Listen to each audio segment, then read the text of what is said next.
welcome to Casual Friday. The Knicks did us the solid of not playing a Thursday game, so that means that you get your guys with you on a Friday. We got Mensa the GOAT, Shawn the Great, and yours truly, XJ. We have a lot to talk about because when we have to sit on takes for more than a week, you know, they start to pile up for us. So we should just get straight into what we do every time. Vibe check. Just to kind of set the vibe, set the status where we're at. We're 62 games into the Knicks season, sitting a half game back of the Orlando Magic for the 4th seed. Not an ideal spot, but a big Magic game tonight on Friday. Mensa, how are you feeling? How are the vibes? The vibes are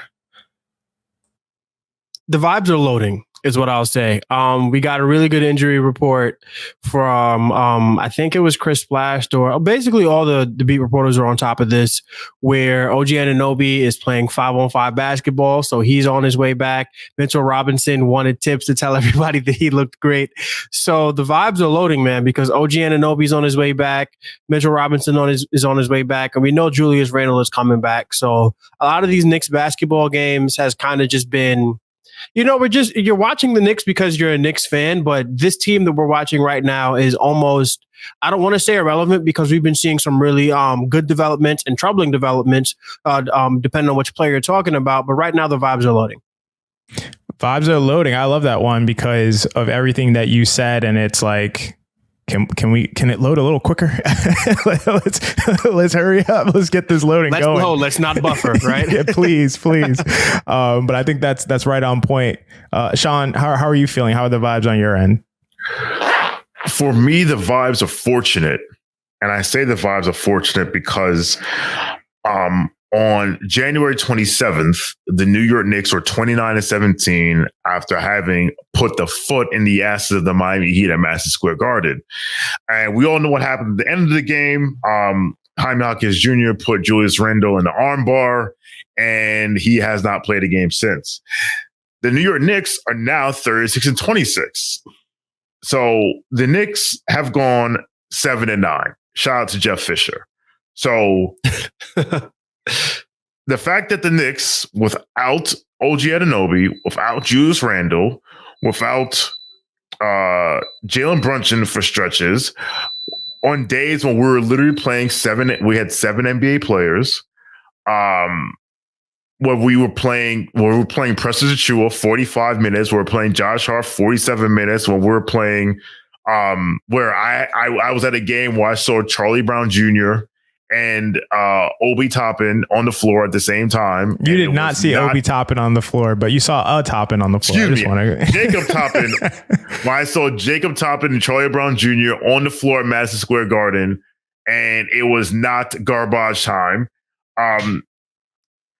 We've been able to tread water. In fact, that was the title of the last study hall called Treading Water. Because if you think about this, on January 27th, the Knicks were the 3 seed and they were 4 games out of the 2 seed. Today, after going 7-9, shout out Jeff Fisher, they are 5 games out of second. So what I really want to say is the Eastern Conference, you have royally fucked the fuck up because there is no reason why this team should be anywhere within shouting distance of a 3 seed or a 2 seed if things go a certain way. So the vibes are very fortunate, except for the rest of the Eastern Conference, because you done fucked up now. They made a huge mistake. That's such a great point, Shawn. They let us live, which is not what you want to do with a team like the Knicks. Let us get fully healthy and potentially still be in a 6+ seed, you know, like not be in the play-in. That's a problem. So I think that's such a great point. For me, the vibes are sort of similar to you, but for a different reason, Shawn. For me, the vibes are grateful. And I say that because I feel like we got a second lease on life here. Mensa and I were watching live when Jalen Brunson went down, and we literally had our season flash before our eyes. And it really just puts into perspective how delicate it all is. Like, it really does.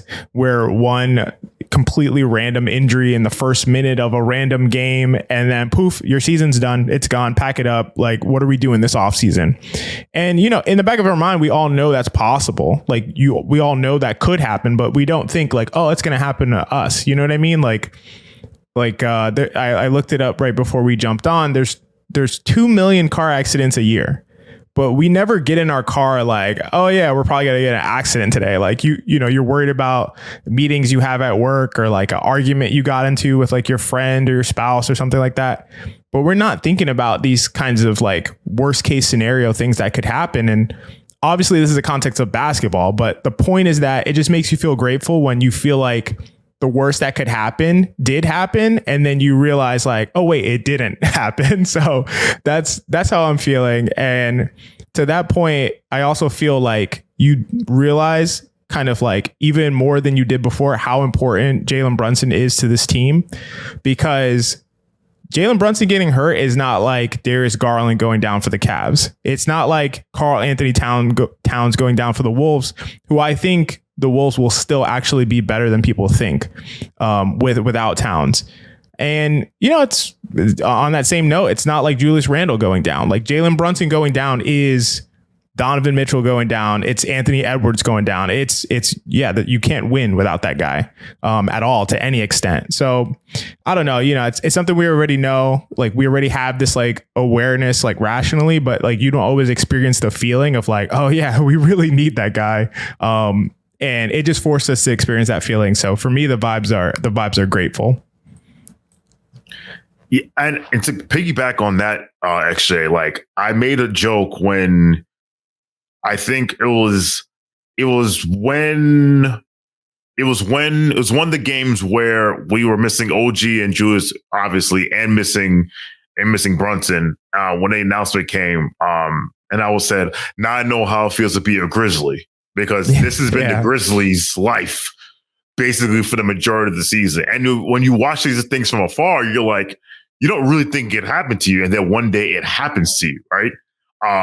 Like you're like, and even like we won 4 games in a row after Julius and OG went down, and then we played the Lakers, and LeBron was like, "Oh, I'm going to play defense like it's the Obama administration again," and he realized, okay, there is a ceiling on what you can do when you're relying on 7.5 players. So, I'm with you. It's good to be. It's grateful is a good word, because we've watched these injuries. We've watched teams go through the season from hell because of injuries, and somehow we are just still in purgatory. Yep. Totally well said. And to your point, even on that, Shawn, the 4 games that they won consecutively after the Randle injury we may look back at that and be like, that saved our season, because it may be the thing that allows us to stay in the top 6 and to actually do damage in the playoffs. So huge 4-game winning streak. So I'm grateful for all of it. I think we're in a good spot, relatively speaking. And, we're talking about a good spot. Let's talk about some of the reasons why we're in sort of a good spot, at least, keeping our heads above water. We go to shoutouts. So for shoutouts on Casual Friday, we each pick someone or something in the Knicks universe to give a shout out to. Mensa, you want to start with shoutouts? I know you started with vibes first, but you also want to start with shoutouts first? Sure, because oh boy, do I have a good shout out. Like you mentioned, we were watching the Cavs game on playback. Shout out to everybody who was on that playback with us, because that first quarter was very difficult to get through. It was hard to focus on basketball. So my shout out is going to go to one God, God himself. I'm going to shout out God. The Bible tells me in Romans 8:28 that all things work together for the good of those called according to his purpose. All things work. Yeah, that's the scripture. I don't know why I'm losing it. Basically, I'm shouting God out here because what we thought was going to be an injury that ended our season was an injury that actually ended up working out, where Jalen Brunson gets some time off and he's going to come back, right? Because we know Jalen Brunson would have played 40 to 41 minutes. So even that injury in a game that we won, because shout out to Cleveland, they're not good. We can talk about Cleveland another time, but boy, oh boy, that wasn't it. Shout out. We won that game anyway. Deuce McBride gets some good minutes. He's starting to prove that maybe he can play over Alec Burks in a playoff series. But I mean, God did it. God did it. They didn't believe, but God did. And God is so good, because to lose Jalen Brunson is honestly would have been losing purpose as a Knicks fan this season. I was so ready. As I'm watching Jalen Brunson like go down for an injury, I am thinking, man, how am I going to like pivot my whole angle to like tankathon? Like, that's not fun. I don't want to talk about Devin Carter for the rest of the season. So just to have like for us and, you know, just as content creators, it had been really difficult to talk about this season without Jalen Brunson, because it's not even like we were going to be able to fall out of the playoffs entirely. We would have kept a top 10 seed. OG Anunoby would have come back. Julius Randle would have come back. The team would have been good. And then we probably would have lost in 5 games in the playoffs. If we even got to a playoffs, we would have been for sure a play-in team without Jalen Brunson. So all of that could have happened. And God said no. God blocked it, right? Jesus was a fence all around me every day. So I'm just grateful that we still have Jalen Brunson to look forward to. We still have Knicks basketball to talk about, and Jalen Brunson's knee. It was just, I think, the paraneal nerve or whatever everybody was talking about on Twitter. I'm not a doctor, so please don't quote me on that. But yeah, just want to shout out God, because he saved our season when I thought it was all but gone. Yeah, no pushback on that shout out. I mean, just like what I was saying as well, it's just, you know, it just puts everything into perspective for you in terms of how delicate your basketball season is when your best player by far gets hurt and it looks like it could be a non-contact injury. And in that moment, and I shout out to you also, Mensa, because me and you were on there and just trying to figure out how to like keep that playback going. Like, let's try to talk about the game, but still like keep in mind, like everybody's thinking about Brunson, like how do we balance it? We don't know what happened. It doesn't look good. Like, you know, I think we did a good job. And then GMAC and Shawn hopped on and helped us out as well. So, you know, we balanced that thing super well. And, you know, thankfully, you know, everything seems cool as of right now. So, Shawn. Well, the bourbon also helped get through that. Because Lord have mercy. Yeah, that night I was like, I'm gonna have a glass of wine, and I look at my phone because I was running late, and I said, like, as soon as I went to Hulu because it was on ESPN, and the first thing I see is Jalen Brunson holding his knee, holding his leg that is like his shin, that is knee. And I'm like, oh my God! Like, and to your point, it's like it's over. My shout out is I'm gonna go a little bit off the board, following Mensa's footsteps. So I'm gonna go a little bit off the board. My shout out goes to the force that is Knicks Twitter.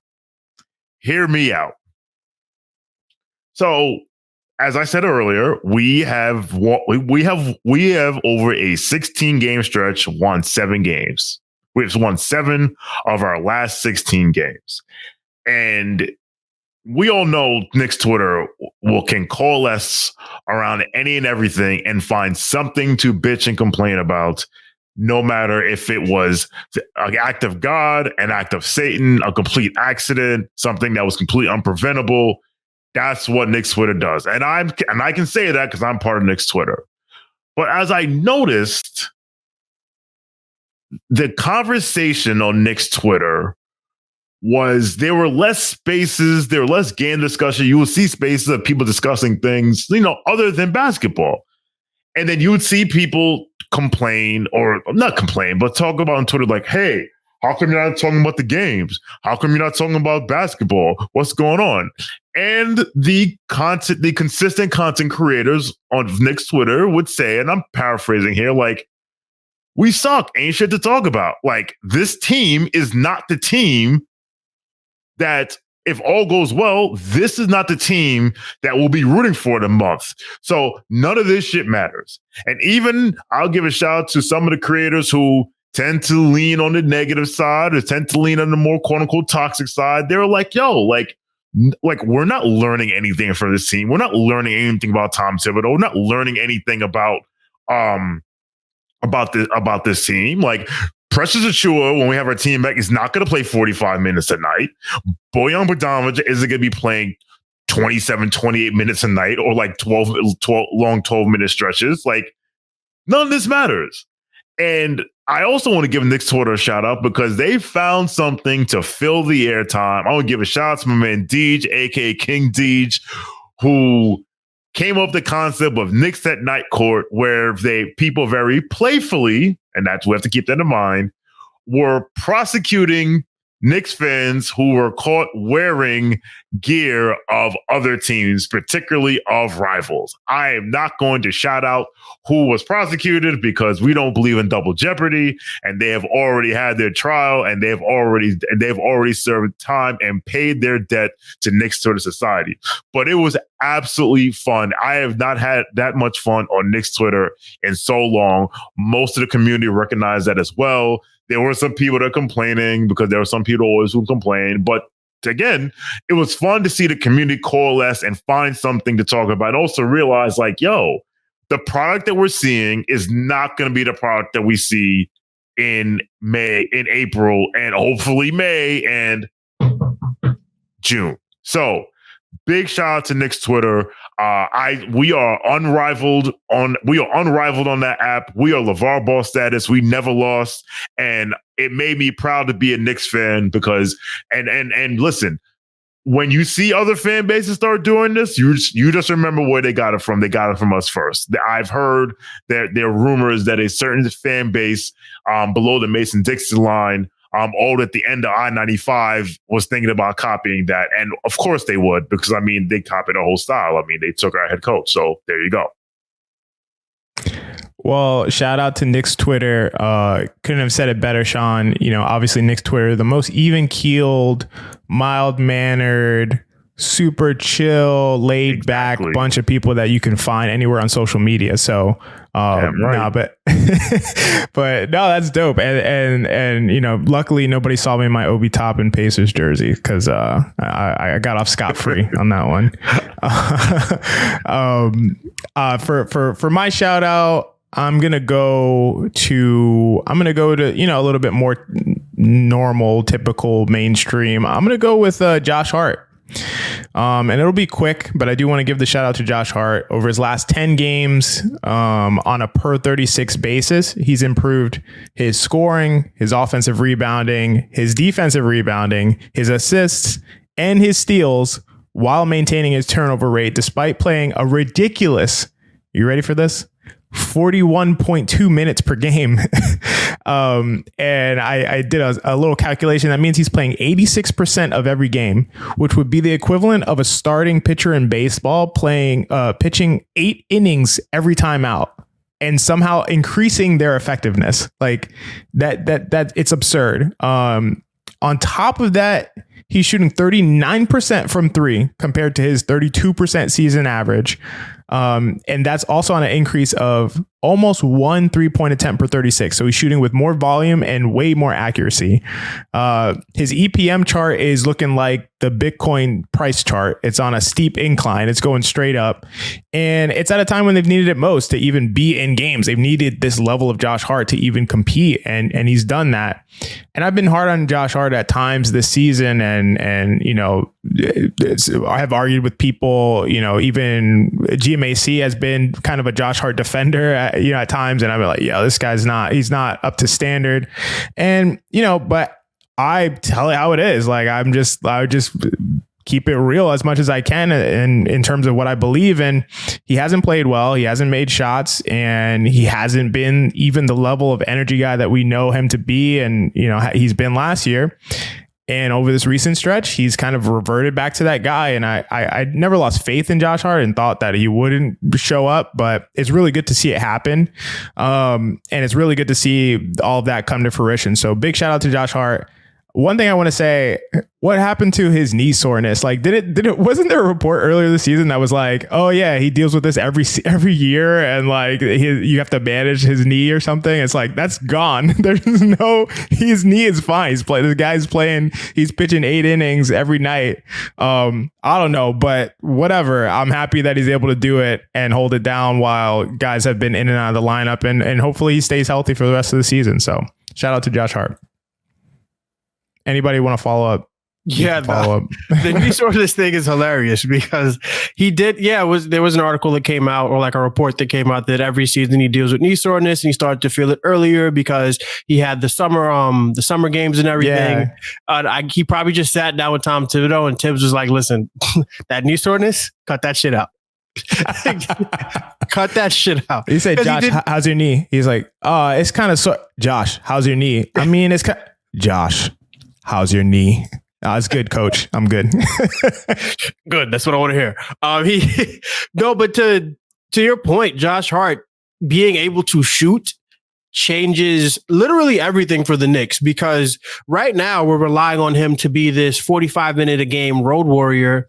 Like 2 months ago, it was a problem if he played 27 minutes. Like that's how, and 2 months ago feels like ages ago. But yeah, January 7th, if Josh Hart had 28 minutes in the game, it would be like, well, where's Grimes' minutes and where's this and where's that?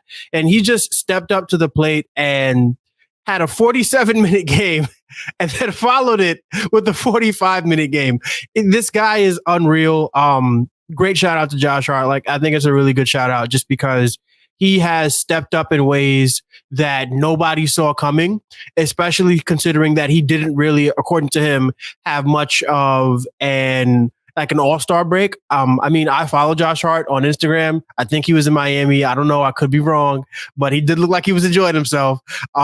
Just wanted to put that out there. But he's shooting. He's shooting the ball well. Dry snitching on Josh right now. I don't know, man. I like the truth. I'm sorry. So yeah, I think he's shooting really well, and that will be. We all know that's going to be the swing stat for Josh Hart. If he's shooting it well, he's excellent. If he's not shooting it well, he's just okay. And he has a 4-year contract with us now. No. It's this is the first of 5 years because he picked up his option and then extended 4 years. So he's with us for the long haul. So we need Josh Hart to be able to hit the shots. And credit to him, because on the Roommates podcast, he did even mention, like, look, I'm not hitting shots right now. And to have that ability to, reflect on your own game and and really take that head on. Just want to shout him out. Another thing, he celebrated a birthday. Josh Hart's birthday is March 6th. So happy belated birthday to my guy, Josh Hart.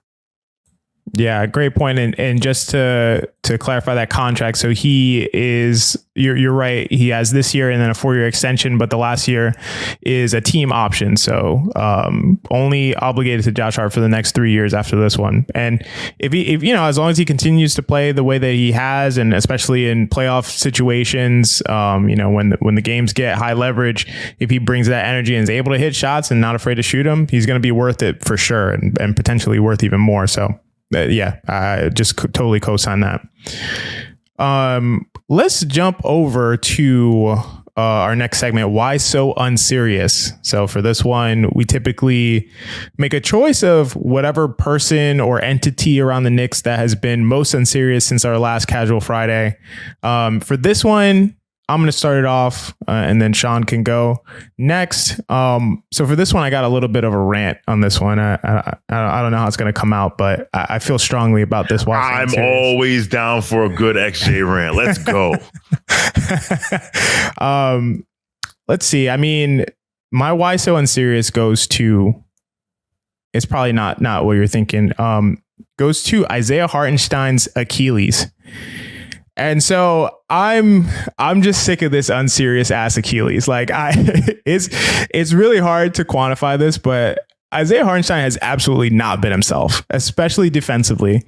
And honestly, like lately, it seems like it's getting worse, like not better. So, but the real reason I wanted to talk about this is because I think some fans still haven't realized how crucial both a healthy OG Anunoby and a healthy Isaiah Hartenstein were to this team's success in January, and are going to be to this team's chances for playoff success down the line. Like, we literally had 2 Defensive Player of the Year level players at the same time on the court together. That's crazy. Like, we had at least two all defensive level players easily. And so let me tell you some teams that have had 2 all defensive team players at the same time, with at least one of them on the all defense first team. The 2022 Bucks, Brook Lopez and Drew Holiday, a top 3 defense, and only decimal points behind first place. The 2021 Celtics, Marcus Smart and Robert Williams, easily the best defense in the league. 2020 76ers, Ben Simmons and Joel Embiid, and they even had Thibault make second team, even though he only played like 20 minutes per game. Sixers team, a top 3 defense. The 2019 Bucks, Giannis, and then Brook, and also Eric Bledsoe, easily the best defense in the league. When you have multiple guys at that level, it's absolutely game changing. It allows you to play other guys who get played off the court when they're not there. Yes, I'm talking to you, Bojan Bogdanovic. And when those two players can share the court and complement one another on the defensive end, that's literally how you dominate basketball games. Like, that's how you dominate. And the other thing I want to say is, we talk all the time about offensive players like complementing each other. Like when you have a Murray and Jokic, or you have a Maxey and Embiid, and they can both be in the action together through pick and rolls or dribble handoffs or whatever. We never, or at least rarely, talk about having two defensive players that complement each other and have perfect synergy on the defensive end. So that's what OG and Hartenstein were. OG is cleaning up everything on the perimeter, cleaning up mistakes, switching when he needs to. Hartenstein is playing drop, communicating, patrolling the paint, cleaning up mistakes down there. Like, it's a perfect complementary pair on the defensive end. And to illustrate this point, and people may have talked about these data in the past when it was happening, but when Isaiah Hartenstein and OG Anunoby have shared the court this year in over 650 possessions, the Knicks have a defensive rating of 100.8. They literally gave up 1 point per possession when those two were on the court, regardless of who else was on there with them. 1 point per possession, which is obviously the best two-man combination in all of basketball. And it's not like, smoke and mirrors, possession battle, whatever. Teams had an effective field goal percentage of 47.8%. That's literally like every team that goes against that combo, they are as inefficient as Jordan Poole and Jalen Green this year. That's completely, you're literally turning entire teams into Jalen Green and Jordan Poole. That's absurd. And so I just keep saying people need to chill on evaluating Bogdanovic and Burks acquisitions this year, because it's really meaningless to me. All of it is meaningless until we get OG and Hartenstein back healthy. And I also have some theories that I believe would have been strongly supported if Hartenstein's Achilles had held up and OG would have stayed healthy, but obviously we'll never know at this point. But at the same time, yeah, Unserious goes to Hartenstein's Achilles, because I'm way more worried about his health, honestly, than I am about OG. And I think you have those two guys at full strength. You have an amazing defense, and all you need to do is score, and the Knicks have the pieces to score. So that's where I'm at with them. Do you believe that? So last year, he had the same Achilles issue and he played through it. He wasn't very good, but then it got better because he didn't miss it, because he played all 82 last year. Do you believe that that's going to be the case again this year, or do you believe that he should sit for a few games? So I hope. I mean, someone in my Twitter replies had said, I forget who it was, I wish I could give them a shout out, had said that typically Achilles injuries don't just heal from rest. Like, you need to exercise and continue to use it to strengthen it. But you just can't overdo it. So you have to push it without pushing it too far. And so that's what the minute restrictions is for, and that's what the whole plan is around Hartenstein. I hope that he plays and that works, and it worked last year, and I hope it works again, but it's like, I'm just not sure. I don't remember how many games it was before Hartenstein bounced back. It's also different because this happened during the middle of the season due to overuse, as opposed to at the beginning of the season due to for who knows what reason. So I don't know. I hope so, but I'm not sure. I think the plan hopefully makes sense. It seems to be sound, like medically. But no one knows, and that's why I'm just concerned about it. Yeah, I just wanted to jump in on the Hartenstein point. With Hartenstein and Anunoby, I want to even take it even further, because I believe that Hartenstein, Anunoby, and DiVincenzo are the three best non-star. Like, that's the best non-star trio in the entire league. And I would take that up against Denver with MPJ, Aaron Gordon, and KCP. You name it, they're the three. If you want to say Boston has, I don't know, I guess Drew Holiday, Porzingis, and Derek White. But to me, Derek White is a great basketball player, and Porzingis he's a fringe all-star. So those guys are like the Boston Celtics are an entity of themselves. But just to see the way those three played on both sides of the ball, because on defense, you were able to fit DiVincenzo into a position where he could play free safety, and he was, shooting the gap and getting up the court and creating turnovers that way. And on offense, I mean, like Hartenstein's passing, and with DiVincenzo in one corner and Anunoby in the other corner, they were just the perfect fit around Jalen Brunson and Julius Randle. So for Isaiah Hartenstein's like Achilles to get in the way of that is really annoying. And I'm saying that as the co-chair of the Start Hartenstein Club, the other co-chair being the guy right next to me and XJ. So yeah, we need Hartenstein's Achilles to get right. Hopefully there's a plan for it, but I did start to feel like in the Cleveland game, he was starting to look like himself a little bit, at least on the offensive side of the ball. We're just not seeing the relentlessness on the offensive glass there. And then the defense, obviously, this guy was a stockbroker. He was getting you 4 or 5 stocks a night in January, and we need that back. So hopefully Isaiah Hartenstein's injury his Achilles gets serious, and we can get to see this guy back and healthy, because while I love Mitchell Robinson, where Hartenstein has been the most impactful defender in the league this year. And that is no small feat. So hopefully that guy gets back healthy. Yeah, I think that's totally on point, from the co-chair of the Startenstein fan club. But I think it's totally right. And the main reason I wanted to point out the Achilles thing is that I think that people feel like, oh, he's on the court, so it's fine. And there's just a big difference from being on the court and being like maximally effective. And we saw that with Hartenstein, to your point, Shawn, last year, and we're seeing it again this year. So hopefully, they figure it out and it heals in time, when everything, to be honest, we could be on a collision course where like everything goes right at the same time. Hartenstein gets fully healthy. OG comes back. Randall comes back. He looks good. Brunson had a couple forced rest days and everybody's just ready to go for the playoffs. Like it could be that perfect timing. And so we'll have to see. But for Why So Unserious, do you want to go next, Shawn?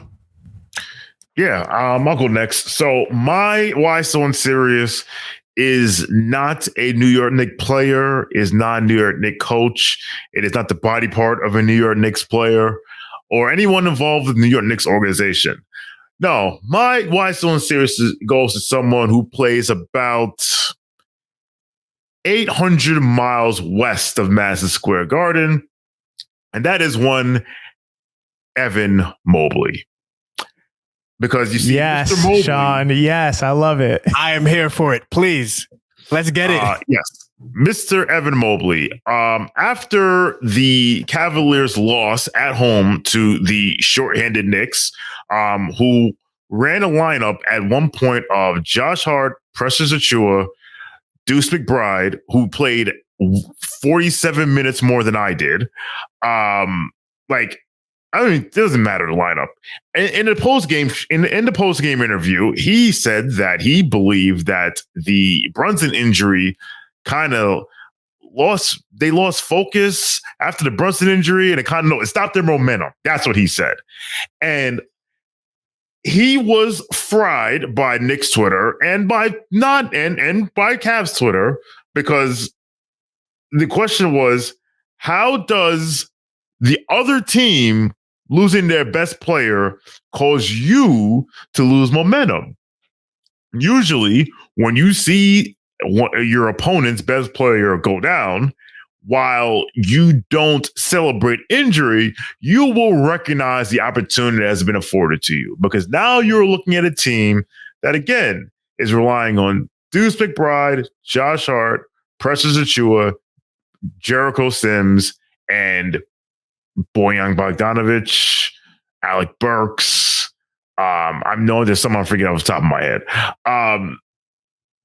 And you lose momentum.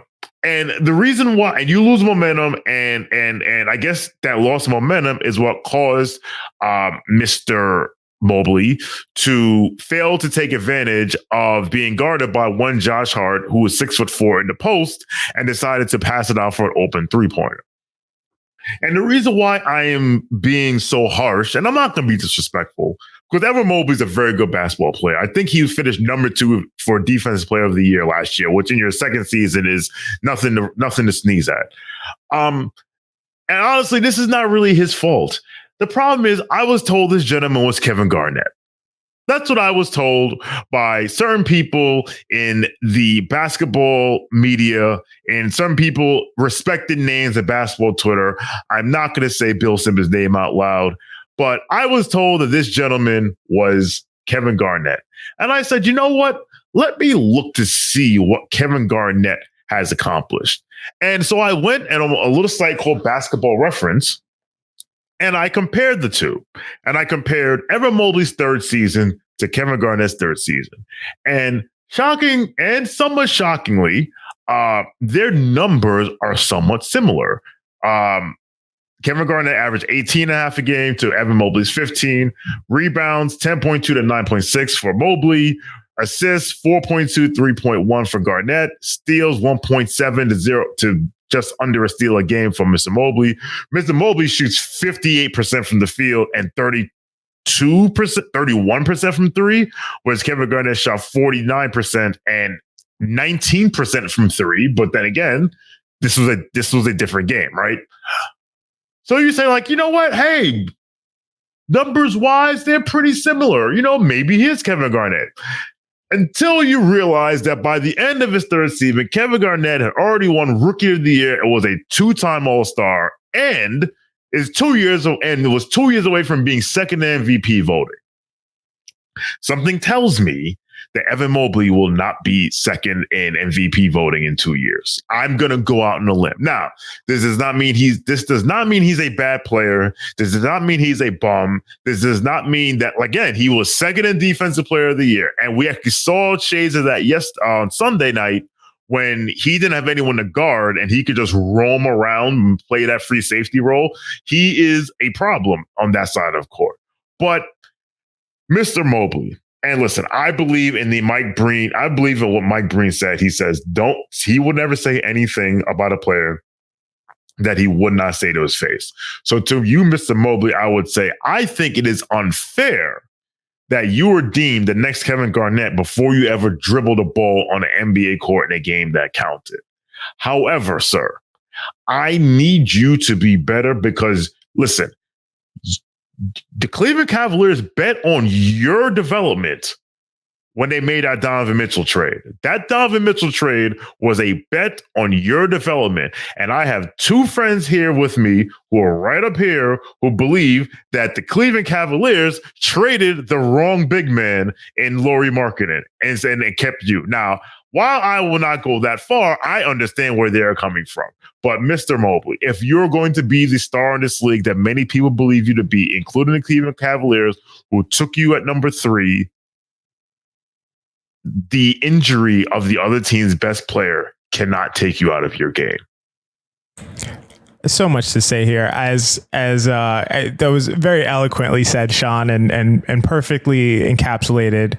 But, you know, Mensa and I tend to have very similar opinions on things. And I think that we're very, very aligned on this one as well. I'll let you take it away, Mensa, with the Evan Mobley take that Shawn just dropped on us. Oh, they absolutely should have traded him. I'm sorry.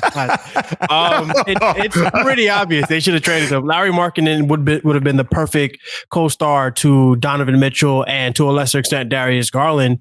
And I don't think that Cleveland should compound the mistake of keeping him and signing him to an extension. Right now, I think this may be the most valuable Evan Mobley will be in a Cavs jersey. If he goes to another team, he might have other value, but they already have Jared Allen there, and this isn't really a league where, and it was actually a very astute observation, XJ, where one of the only teams the Knicks can get away with playing 2 and 3 non-shooters is against the Cavs, because the Cavs also have 2 non-shooters on the court. So it doesn't help them at all. Personally, if I were Cleveland, I'd be looking long and hard at trading Evan Mobley and Darius Garland Cleveland to New Orleans to grab a guy like Brandon Ingram and Herb Jones. You bring those two guys around Donovan Mitchell. You got Donovan Mitchell and 4, 6, 9+ guys. That's what you want, because you saw in January what Cleveland was able to do with Donovan Mitchell and without Garland and Mobley. And they were the best team in basketball. They had a better record than the New York Knicks. And we saw how dominant they were. So this Evan Mobley guy continues to be unserious. And I think that, especially like as a Knicks fan who just had his heart ripped out almost 100 days ago when not 100 days ago, but about 75-ish days ago when my guy RJ Barrett gets traded and my guy Emmanuel quickly gets traded, the Knicks realized that, hey, we could be better without these guys. And it's up to Cleveland, I think, to realize that Evan Mobley and Darius Garland may not be what you need, because these guys, like their losses have been inexcusable. To lose to this Knicks team that just lost Jalen Brunson, inexcusable if you're a 2 seed. And I think, who did they just lose to last night? I think they lost to the Hawks of Atlanta. The Hawks of Atlanta, the Atlanta Hawks, without their best player in Trae Young. That is, I mean, come on, guys. Like it's the definition of unserious. And I think that it fit the segment perfect, because there's no other way to put it other than you're unserious, because you have way too much talent to be losing to teams that should not be on the same court as you. The Cleveland Cavaliers were my preseason 1 seed. I did not believe that Boston would be able to stay as healthy for as long as they have, and God bless them. They've been healthy, but it's just, to see where this team is going, I feel like Mobley is regressing a bit. And I think that the same thing can be said about Darius Garland. Just unserious business out of Cleveland for sure. Yep, I think that's totally on point. I mean, I agree with everything you said. Just one quick point of clarification. The Hawks beat the Cavs and Mobley didn't play in that game due to a left ankle sprain. But at the same time, I mean, I think we all know that the real reason why they can't beat teams like that is because Donovan Mitchell is out, not because Evan Mobley is out. And to the original point about Mobley's kind of post-game quotes about Jalen Brunson being out, throwing off their focus or whatever it was. It's just like the mindset that Mobley shared was really reflective of why the Knicks have the Cavs number. Like, it's like, that is why the Knicks specifically are a team who tends to dominate this Cavs team, not because we have the best shooters or we have the best, playmakers, just because the Knicks are a rough physical team. And if you have this kind of mindset where it's like, oh, we had to wait for 3 minutes in the middle of the game, we weren't expecting to, and that threw us off. So, sorry, buddy. We're going to bully you then. We're just going to bully you then. It is what it is.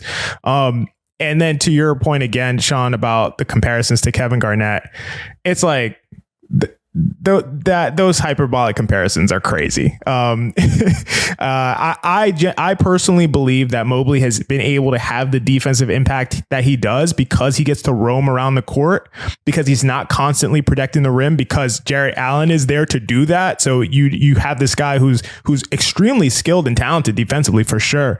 But the fact that he is able to just roam around and doesn't have to be attached to the rim allows him to make a ton of impact defensively. And he's a great defensive player, but I think a little bit exaggerated in that end.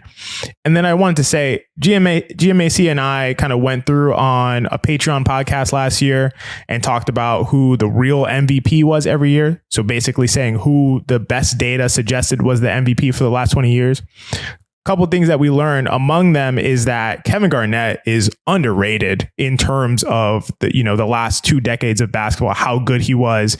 His defensive impact was ridiculous. His offensive impact was ridiculous, not encapsulated by, his counting stats per game. Although they were good, he was much more impactful than even those are able to show. So Kevin Garnett, one of the greatest players of all time, it's a silly comparison. Mobley would have to, I don't know what Mobley would have to do to be really in that conversation, but I can't see it. So, yeah, great talk on that. Great call on that, Shawn, on the Why So Unserious on Evan Mobley's post-game comments after the Knicks spanked the Cavs with basically nobody left on their roster. Mensa, do you wanna jump in next with your Why So Unserious? Yeah, sure. And it pains me to have to do this one, but this is the obvious one that was on the board that nobody took. So, Alec Burks, come on down, my brother. Man, oh man. Since being a Knick, Alec Burks has played in 10 games and started 1. He has played 16.6 minutes a game in those 10 games. He is shooting 32.3% from the field, 29.8% from 3, when he shot 40% from 3 this season in Detroit. And it's just, what is this, an EFG of 396? Oh my goodness, that sounds like a middle school in Brooklyn. Like that's not what you want, man. Like I know kids that went to 396. You know, like this is not good. This is not good at all. Alec Burks, a lot of the reason we were okay with trading Bojan, well, we were okay with trading Quentin Grimes is because we felt that what Alec Burks was able to do this season in Detroit as a 40% three-point shooter, you can say what you want about Quentin Grimes and Tom Thibodeau falling out of love with each other, whatever it was, but we expected Alec Burks to be much better than what he's currently been. To come to New York and to shoot 10 percentage points less than you shot like 2 weeks ago in Detroit is, I don't have the words for it. Like, it feels like we traded for the Detroit Pistons and we got exactly what we asked for. We got a couple of Detroit Pistons from this season, 9-win basketball team. It's disheartening because we lost a player that the majority of Knicks fans loved in Quentin Grimes. He will forever go down in Knicks lore for getting obliterated by an illegal Bam Adebayo screen, getting back up and guarding Jimmy Butler, the Miami Heat's best player, and stripping the ball from him. I mean, that's just one play, but Quentin Grimes meant so much to the New York Knicks, and he was a big part of how we turned the season around last year. When he gets more minutes, Deuce McBride gets more minutes, we lose a little Derrick Rose, we lose a little Evan Fournier here and there. But for Alec Burks to be playing this way, it's like, I don't even know this guy anymore. Like, that's how I feel. I was like, yeah, Big Money AB is back in town. And then it's like, did Big Money AB go bankrupt? Like, did he invest in like shit crypto or something? Like, I don't know what's going on right now. It's disappointing to see him play this way because I know he can be better. And I also know that, like, obviously the Alec Burks that we're judging right now is an Alec Burks who's being relied on for shot creation, and he's not suited for that role. The Knicks signed Alec Burks, traded for Alec Burks to be the 9th man. Like, we can't lose perspective on that. But even so, bro, like, you got to do better than 32.3% from the field. You got to do better than 29.8% from 3. And if you can't, Deuce McBride is going to take all your minutes. And I don't mind because I like Deuce. Deuce has shown me a lot more than I ever expected him to show. Well, it's looking like we're getting G League Deuce out there with the shooting percentages. And it's great to see Deuce come up the way he's come up, and he's earned his extension for sure. Like right now, I think Deuce McBride may get a little bit more than what he extended for in the open market because he's just been playing so well. But Alec Burks, man, we need you to be a little more serious because if you're not serious, you are going to be lost to a playoff rotation. We will not be seeing you in April and May and knock on wood June. And this, I mean, this is a contract year for you, my guy. Like, if you don't play better, you might end up back in Detroit. And I know nobody wants to go back to the project. So I need you to play better. Come on, Alec Burks. I still believe in you, but you got to stop with this unseriousness.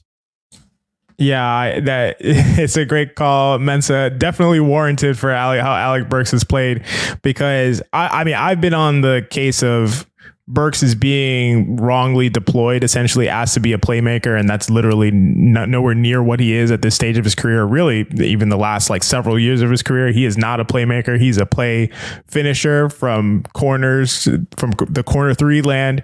At the same time, that being said, he's still been playing terrible. Like, he's shooting.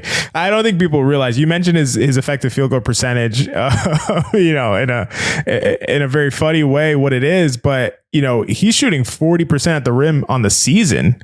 Like, that 40% at the rim. Like, that's absurd at the rim. Like, unfortunately, that's always Alec Burks is like that. That's what he does, right? Exactly. Yeah. But 40% is still even the lowest of his career. And he's shooting 35% from the mid range, and it looks like he's like he looks unserious. Like it's like it's so appropriate for this segment because he looks like he's like fucking around. Like, what are you doing, man? Like he looks like he'll drive and then kind of just lackadaisically like pull up and then just miss and then loiter around. And it's, what are you doing? Like that literally embodies bringing the Pistons culture over to the Knicks. And it's like, you had to leave that there, my guy. You can't bring that over here. So yeah, totally warranted. Do you want to jump on that, Shawn? No, I mean, y'all hit every note. Like, I believe I want to believe it's a slump that is not going to continue. I remember Benji saying that he hopes that Thibodeau slapped the Detroit out of him at some point. He may need more than a slap. But listen, well, he is not in the role that he was brought here to play. So I'm not going to worry. But yes, we need better, and Deuce should take all his minutes until he improves. Also, just really quickly, I just want to shout out the city of Detroit. Great city. We're not talking about the city of Detroit here, guys. So when we talk about slap the Detroit out of a guy, the city of Detroit is great. We talk about the Detroit Pistons, basketball, and I just want to clarify that to anybody who lives in Detroit who may for some reason be watching this, or this might get clipped by somebody and like, oh, those guys hate Detroit. No, we don't hate Detroit. We just think the Pistons are terrible. Sorry about that. Just had to clarify. Pistons are terrible, but. No, listen. That's hilarious, Mensa. Mensa, okay. Since we're talking to Detroit here, I lived in Ann Arbor for like a year and a half. I lived right next to Detroit. Like I used to go there, go to some Pistons games. It's a nice city. You go to the right spots. You know some spots. It's all right. So, I co-sign that. Since we're worried about Detroit coming after us. I mess with you guys. But what were you gonna say, Shawn? No, I'm just Mensa saying. is killing me though. It's the internet. You never know. Someone find something, and then it's, oh, we hate Detroit. So I appreciate you, Mensa. Appreciate you, and good luck on your bid.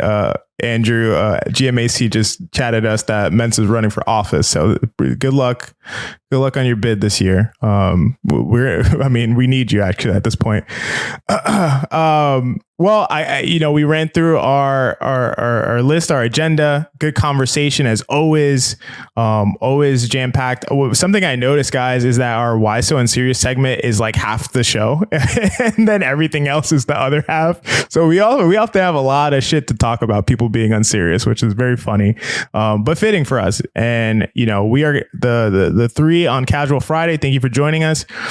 Quick note, as many of you know, we record Casual Fridays on Thursdays, and the Knicks play so often on Thursdays. That's why we haven't been able to be with you all as frequently, but we may have a couple surprises in store to get you some more casual content before the end of the season, despite the Knicks somehow playing every single Thursday, or it feels that way. So we'll be with you much more throughout the season, but until then, obviously consume every bit of KFS content that there is out there. I know DJ and Benji just did an awesome live stream the other day, and we'll have that off day content for you as always, and then all of the as scheduled programming that you usually get from KFS. So we'll be here with you, and then hopefully the Knicks will be on top, and then we'll have some very, very fun Casual Fridays later on this season. But any last words you want to say? Oh, we got Zach with an H with us right now. Any last words? So Zach with an H saw the Knicks win for the first time in person. It was the Westchester Knicks, but we'll take it. And also Zach with an H. This is the last week of Zach with an H as being a 7-year-old because he turns 8 next week. Hey. So shout out to Zach with an H. Anything you want to say? Nope. All right. The man has spoken. I love that. Man, a few words. But the soon to be 8-year-old Zach with an H, shout out to him. And this has been Casual Friday. Appreciate it.